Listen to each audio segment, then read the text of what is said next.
As far back as I can remember, I had a deep desire for education. I was the seventh of 9 children in my family. My dad valued education and spent evenings with all of us. I vividly remember a big round table in the living room where all of us would complete homework under Dad's supervision. Sadly, he passed away when I was only 8 years old. My dad's value of proper education settled in my heart. I remember the lonely evenings without my dad and a spacious round table in the living room. I miss the family atmosphere, the joy of listening to his stories, Bible reading, and family prayers. My special memories were around Christmas and Easter gatherings. I remember asking my mom, "Why don't you teach us like Dad did?" She replied with sorrow, "I don't have time, so do what you think is right." My mom had her own troubles, raising 9 of us in Kyrgyzstan. Back then, Kyrgyzstan Republic was part of the former Soviet Union. My mom had a nursing degree, and she was working evenings and night shifts so she could be home with the little ones during the day. I came to the realization that I was on my own. I loved history books and learned about the upper class. Music, sports, and foreign languages were a part of their education. But this was not my family's experience. I was poor, but not in my heart. One of my desires was to play piano. I asked my oldest sister to prepare me for a music entrance exam. She did, and she ended up filling the role of my father and helping me as much as she could. I passed the exam, but the music committee said that it was too late for me, as I needed to have applied by the age of 6, and I was almost 9. I cried all the way home. I could not understand why the windows of opportunity for various skills in life were so narrow, like for music. I said to myself, when I grow up, I will send my kids to music lessons when they are the right age. I will make sure that they do not miss those windows of opportunity at the different stages of life. And I did. My kids began music lessons at the age of 5.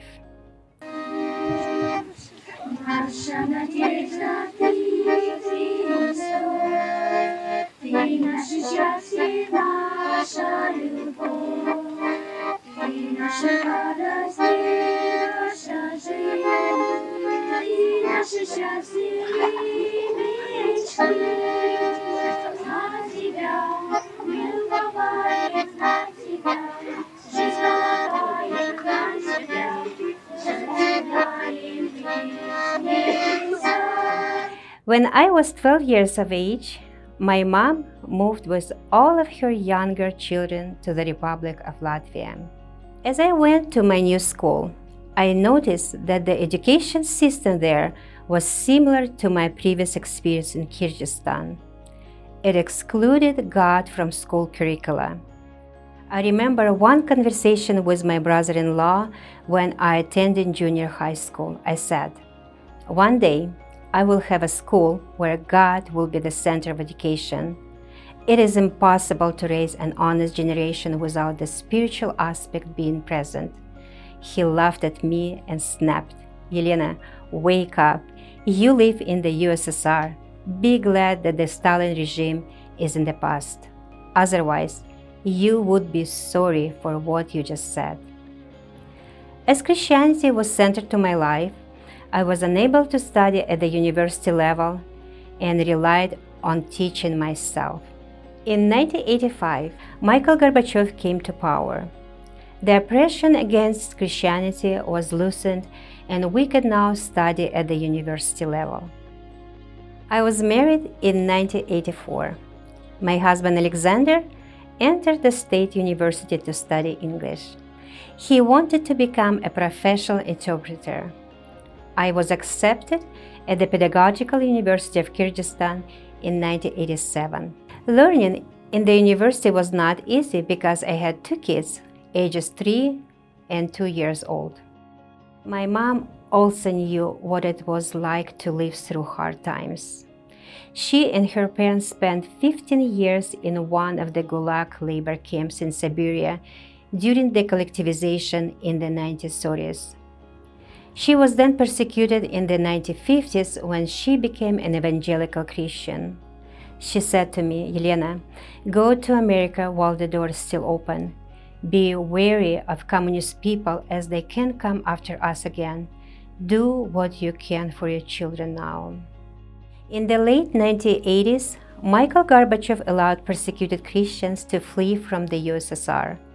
It was then that I started down the road to making a Christian education a reality for my family. We moved to Spokane, Washington, which is known for being a family-friendly city. My husband's brother immigrated here a year earlier and assisted our family with settlement in 1991. Within 10 years, more than 20,000 Slavic refugees emigrated from the former Soviet Union republics and made Spokane their home. I was hired as a bilingual specialist to help public schools with the growing population of Slavic refugees settling in the city. A lot of the students in the public elementary school did many hands-on activities and coloring. Yet within a year, I noticed that not enough time was spent on academics. So during my second year, with the principal approval in one of the elementary schools where my children attended, I began facilitating small seminars for Slavic parents, teaching them to provide additional support at home after school. I had an eye-opening experience during a teacher service in 1995. The school principal announced the state assessment results. The school received a score of 28%. I was surprised. After the meeting, I asked the principal, 28% in comparison to what? He said, "This school is located in a poor area, and this is the best achievement we've had in years." I asked him, "How then are my children receiving A's and B's?" He replied, "It is based on the curriculum we offer to the students." That summer, my husband and I made the decision to move to an area in Spokane with good public schools. In my heart, I said, I cannot allow my kids to lose their best years of life attending a school that misrepresents their true learning. Moving was not easy, as we had at that time 3 biological and 5 adopted kids. But we found and purchased an affordable home for our big family in a new school district. The adopted children were my husband's nephews and nieces. They became orphans after a house fire in 1995.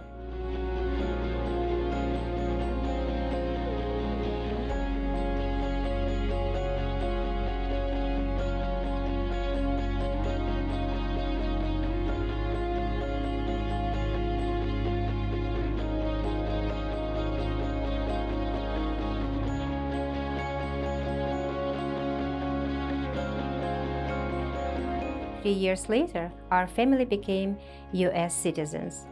All 8 children were our first priority. They had private music lessons and participated in sports. Sometimes my husband and I felt like taxi drivers. My husband would take one group of kids to one place and I would take the other group of kids to the next place. Then we had dinner, work on homework assignments, and read the Bible as a family. Our busy after-school schedule continued for about 5 years, and during that time, our children had many wonderful achievements. However, I still felt that our kids were losing a lot of precious time being enrolled in public school, time that could have been used differently. As our kids entered high school, we felt that public school influences began to negatively affect them. The Christian foundation that we spent years building began to shake. In 2002, my husband and I made a decision to withdraw 5 of our children from public school and enroll them in a local private Christian school.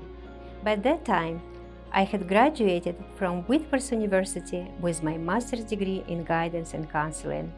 I spoke at seminars and encouraged parents to take control of their children's education. In 2002, about 100 Slavic students began their new journey at a private Christian school in Spokane, Washington, where I served as the Slavic Families Coordinator and English as a second language teacher. However, these families were struggling to pay tuition, which resulted in them planning to return to free public education the following school year. I wondered what else could be done for these students so they could have a proper Christian education. At the end of 2002-2003 school year, I learned about the teacher-led Switch and Schoolhouse program offered by Alpha Omega Publications. Starting with the new school year, I launched an online program with 16 students as an offering within brick-and-mortar private schools. I was their first teacher and program coordinator. In the second year, our student population doubled and we hired an additional teacher. At the end of our fourth year, we had 89 students working online from home. Simultaneously, with my support and leadership, 7 Christian schools developed under the Northwest Christian Education umbrella. In 2013, we made the switch to offer online courses through our independent online Christian school, Enlightium Academy. We choose the name Enlightium for the program as we believe in helping students become light to the world. The book of Matthew states in chapter 5, verses 14 through 16, "You are the lights of the world. A city set on a hill cannot be hidden. Nor does anyone light a lamp and put it under the basket, but on the lampstand. And it gives light to all who are in the house. Let your light shine before men in such a way that they may see your good works and glorify your Father who is in heaven." Thousands of families in all 50 states in the USA and around the world choose to re-enroll their children at the Enlightium Academy year after year. Our goal is to continue to provide the best possible support to our students and their families. Our core values lie in the Bible and strong family foundations. My passion for Christian education is more alive than ever. I believe in educating the hearts and minds of children. I believe that every child can learn and achieve the highest of his or her potential. I believe that parents should invest in their children's minds more than in any earthly things. Thank you for watching this video. I hope you decide to partner with Enlightium Academy in investing in your children and their education.